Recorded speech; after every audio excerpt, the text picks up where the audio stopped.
Well, over the past year, COVID for me, like for all of us, was a real, has been a time of reflection, reconsideration of the direction of my work, um, and a really, really, at the age of now I'm 61, but I came to my Saturn return at the age of 60, which of course in the astrological chart is a time that you end up having an opportunity to reevaluate where you've been and where you're going.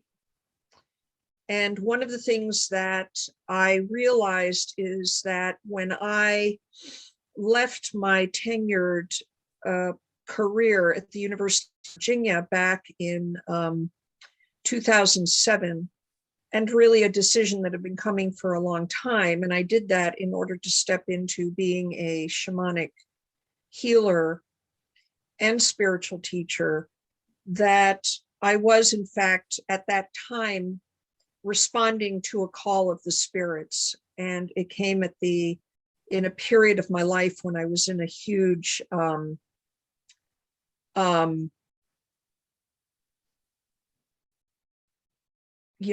in a way, crisis, right? A healing crisis, which all of us can hit upon.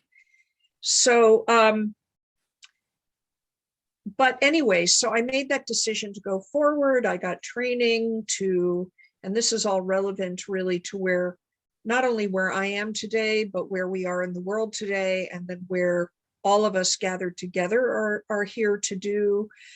And the momentum had been building for me to step more overtly into the role of a healer, a ceremonialist, and to really embrace my earth-inspired path that I had stepped into more overtly when I met my Cherokee teacher in the early 90s. But probably like all of us, I'd had a very deep love of the earth, and in fact, from childhood, and in fact, had a very mystical sense of connection to the earth, even when I was a child.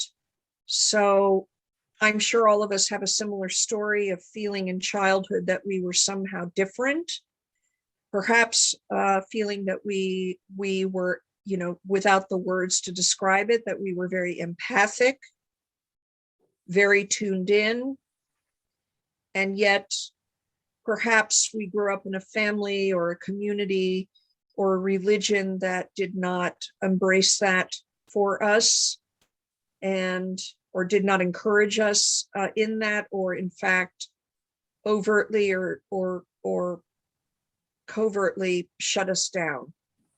And so really that decision in 2007 had been a long time coming, the tail end of a very deep healing journey I'd been on in recovering from from healing from the abuse, from growing up with a narcissistic, very mentally ill mother, a fabulous mother in many ways, and a very difficult, challenging mother in many ways. So anyway, so in terms of where I am today and why we're here today, and I feel as if things have come full circle for me with what is going on with Russia and Ukraine, is that I did step up to become a healer. I've worked with thousands and thousands of clients in the last 16 years to help them heal from their trauma, to break through whatever is blocking them, to finding out what their mission and purpose is, and have taught many, many classes on the shamanic path, a medicine wheel path. And then in 2018, I was hearing the call of the spirit that it was coming time for me to go into a resting period. And that really turned into a deep reflection that intensified during COVID on where I was going and whether I was on track for fulfilling what I know, or what is my mission and purpose, my reason for incarnating, my service.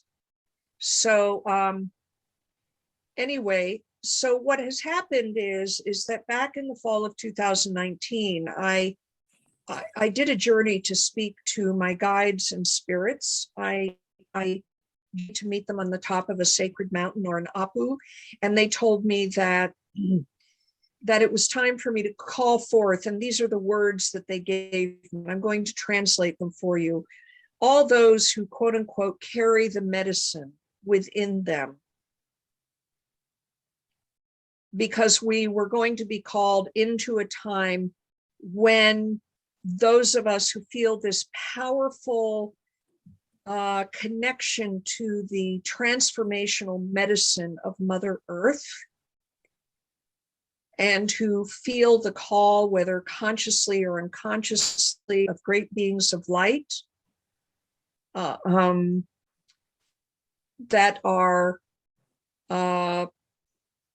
calling all of us, that have been calling all of us forward, and to call forth, to inspire them, to inspire you to step into your service to your families, to your communities, your community, to your nations, and to the planet, and or to the planet, in whatever creative, inspired ways that you feel are part of this mission. And I consider these people, so I'm going to translate for you. I consider all of us who have been on a long spiritual journey, or who are just stepping into embracing our spiritual path, to exploring and opening up to an authentic spirituality, meaning a spiritual way, a spiritual path, a spiritual way of being that is authentic to you personally, that is in alignment with your individual authenticity, and any inner work you have been doing to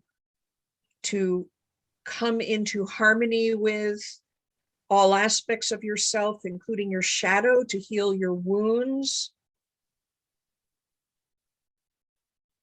that you are a sacred activist for these times.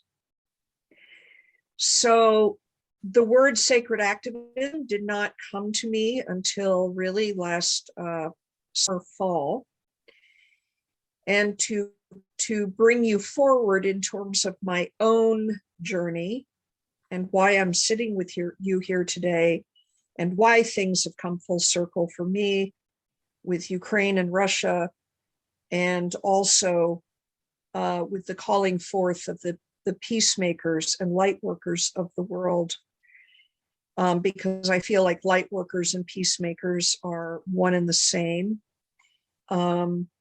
is that I've always been very, very concerned about war and violence ever since I was a young child, in particular war and genocide.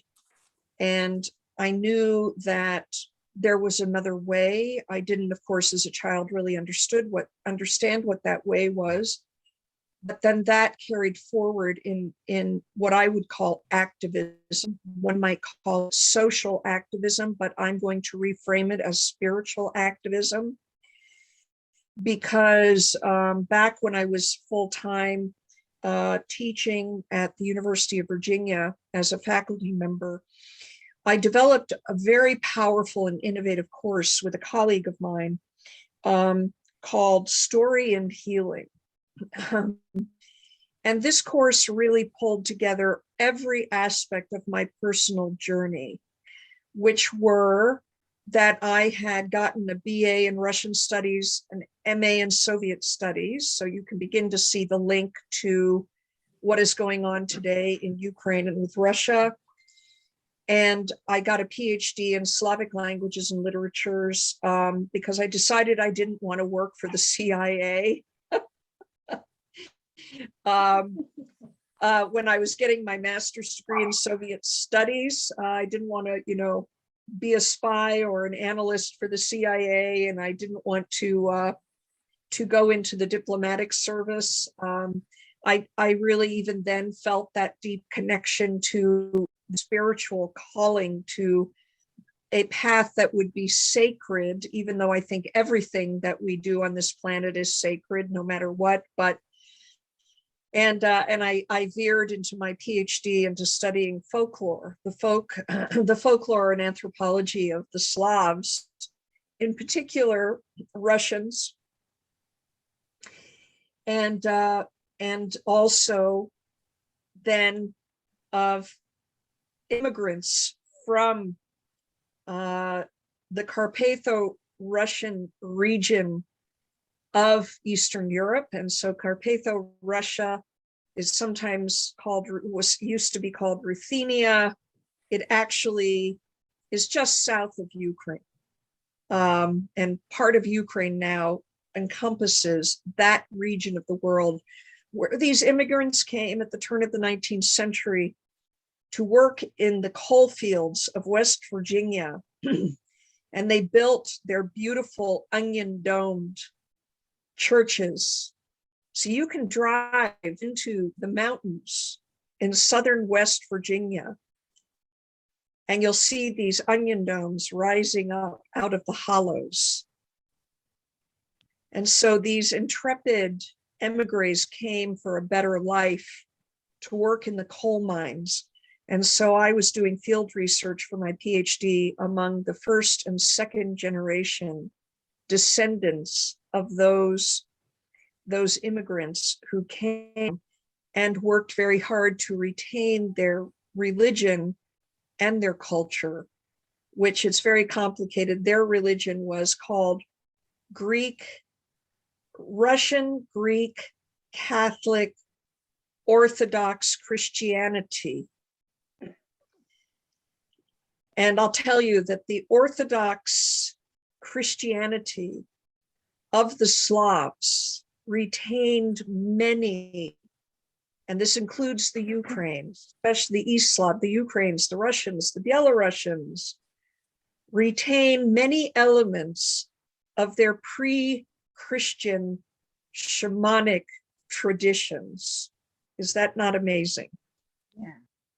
And the mystical worldview of those earth-inspired traditions and the traditions of connection to great beings of light that you can see in their embroidery, which has now become more decorative in terms of their understanding of it.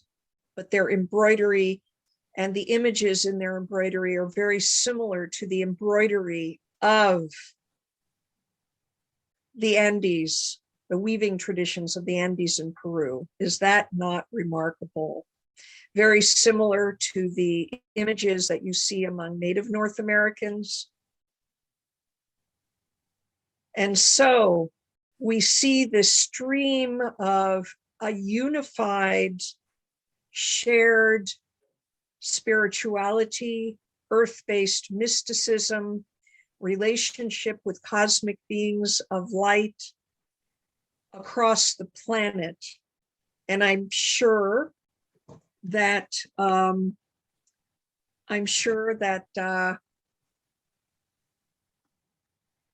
sorry, I just let somebody in. I'm sure that that we could find the similar thing all around the world. And of course, the stories of the Cherokee and the people in Peru is that their people, their traditions, their mystical cosmologies are come from the Pleiades constellation,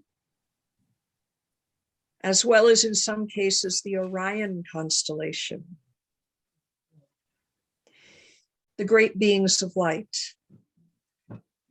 So I hope you're feeling a shiver in your body like I am, feeling that connection. Is that not wonderful.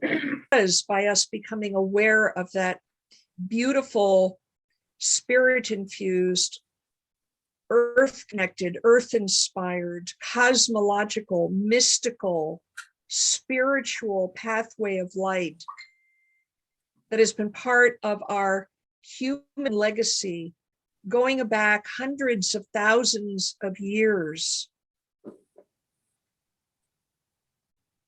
it immediately anchors us into a bigger understanding of why we are here, and even what is unfolding in these present times that are challenging, that is challenging. Prayer